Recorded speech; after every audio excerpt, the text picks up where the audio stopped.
Okay, today we're going to make a Southern Style, gluten-free buttermilk biscuit. And we're going to be using King Arthur flour. And I use a very simple recipe. I don't have time to be spending an hour here cooking.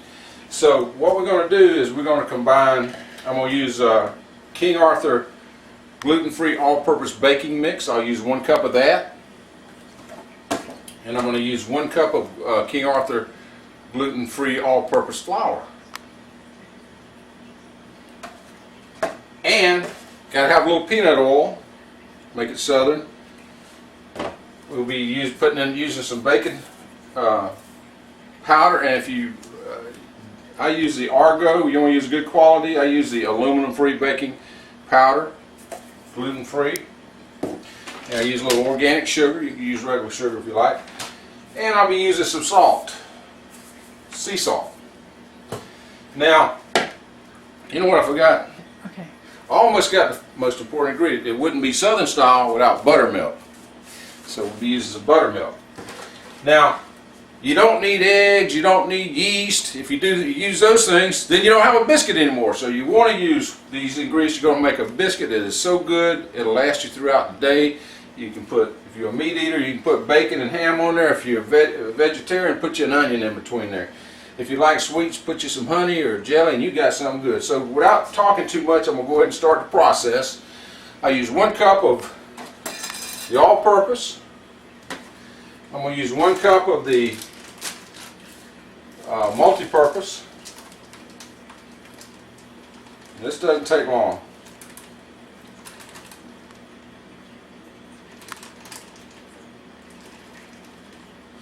Alright. Now, while you're doing this, you want to turn your oven on and get it preheated. So I'm going to put the baker on about 450, about 445. My oven runs a little bit hotter than normal, so I'm going to put it on 455. Let that thing be heating up while we mix our ingredients. So I got 1 cup of all-purpose King Arthur all-purpose flour, 1 cup of the baking mix. Oh, excuse me, 1 cup of the multi-purpose flour. Got that in there. And now I'm going to put a tablespoon. I'm going to put 1 tablespoon. A heaping tablespoon of baking powder.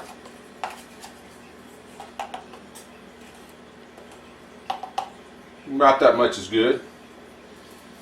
I'm going to put a tablespoon of sugar.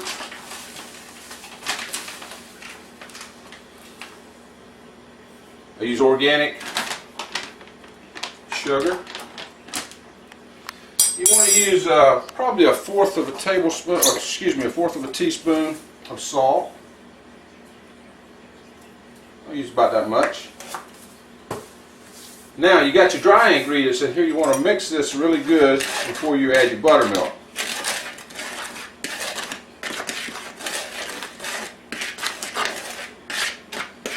And that's pretty good right there. Also, go ahead and flour a surface to roll out or to put your dough on. It can be either one of those mixes will work fine. I'm out of the multi-purpose, so I put a little baking mix up here. Put that on here. Now we're going to put the buttermilk in here, and we're going to get the consistency of just get it wet. I'm going to shake it up a little bit. There is a gluten-free buttermilk. I can't remember the name of it, but they have it at Publix as a gluten-free, but my wife is gluten intolerant, so I've been putting the local buttermilk in there and it's working fine. So I don't really have a measurement on this. I just put it in there, stir it up a little bit until I get the right consistency.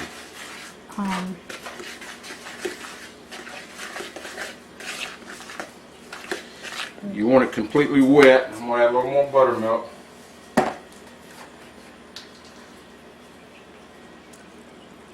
Set that there.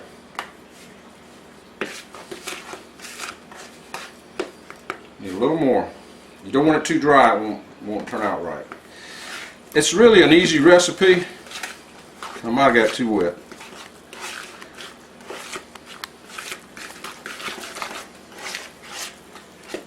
Now if it's too wet, it's a little wet there, just add a little more flour. Just coat a little more flour in there like that. I get a little distracted when I got the camera running, so normally if I'm doing this without the camera, it goes perfect every time. So you want to get that. nice and everything wet.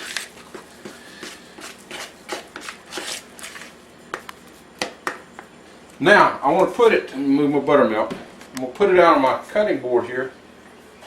It's going to be a little damp. It smells so good.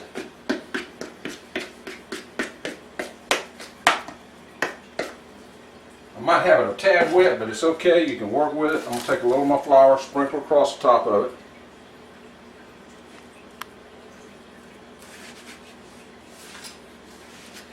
You don't really want to do any tremendous. You want to just coat it real good and move it around a little bit until the stickiness is off of it. I have my mixture here a little bit sticky.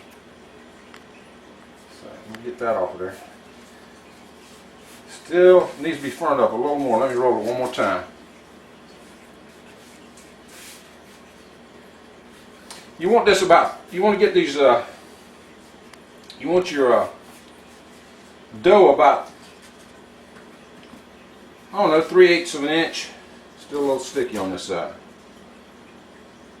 About 3/8 of an inch. Or up to 1 inch. Make a nice, that's about right there. You got a cook or a biscuit cutter or cookie cutter, whatever you call this thing. Now before I do this, let me rinse my hands off. I like to use a cast iron skillet for my biscuits. I only use my bread. I only cook bread in this cast iron skillet. I would never use anything else. So I'm going to put some peanut oil in there to cover the bottom. As you can see, about 1/8 of an inch. What I'm going to do now is take my biscuits that I've got laid out here. So I got my dough laid out about 3/4 of an inch to 1 inch. And I'm going to cut these out, these biscuits out. You got to be careful with them because they're still a little bit damp. You want to coat one side, you flip it over, and there's one biscuit.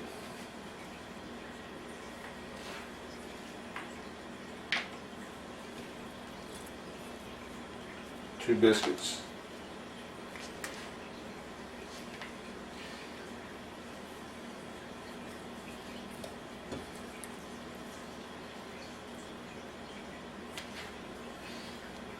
There's very little waste with this recipe the way I'm doing it. Of course, if you want more biscuits, just double the recipe. Okay, now I'm going to take what I got left here and warm it up again into so I can make my additional biscuits.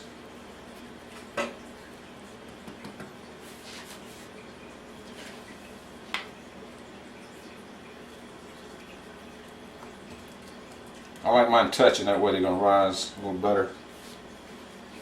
And of course I got to do one for the center. My wife likes that center biscuit.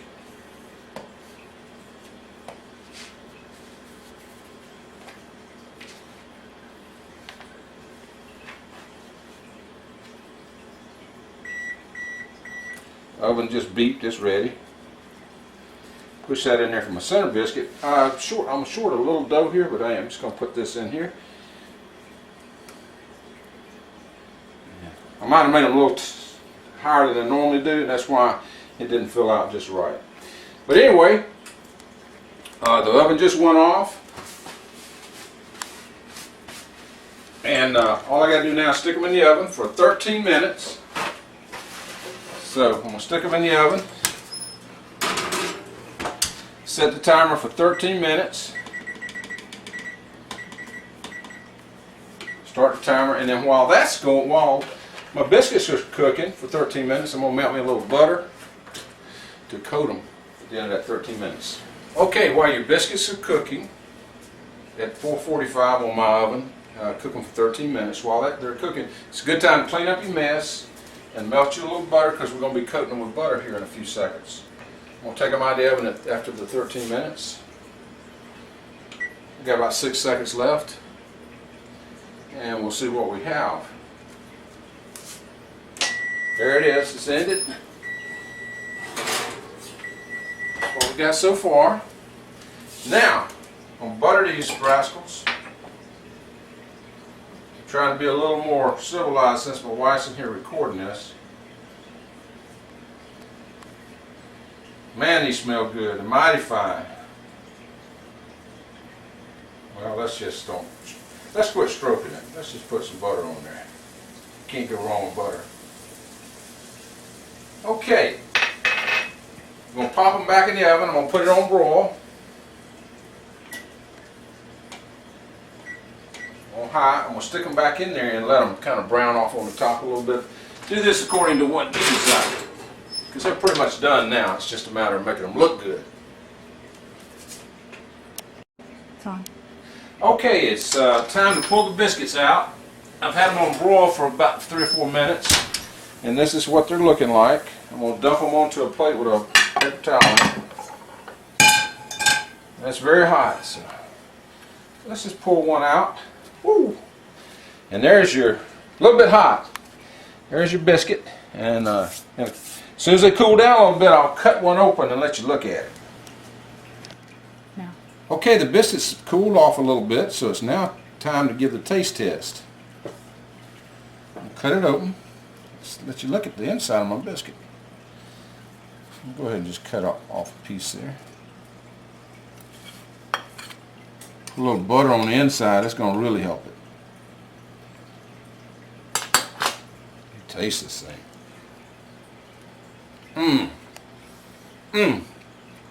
That is a good biscuit. It doesn't matter if it's even gluten-free, it's good. It's as good as a gluten biscuit. Now, I have to say this before I end the video. My wife, I'm not a big measuring person when I cook, but she's a nurse, so everything's got to be, the dosage has got to be right.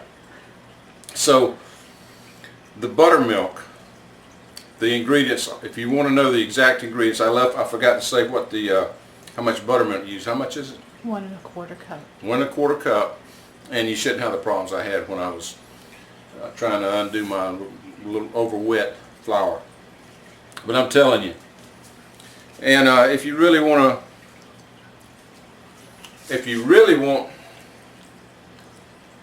I'll tell you what, I'll put the recipe at the bottom of the video. But this is really good, and it'll last you throughout the day. If you're gluten-free, take one with you to work.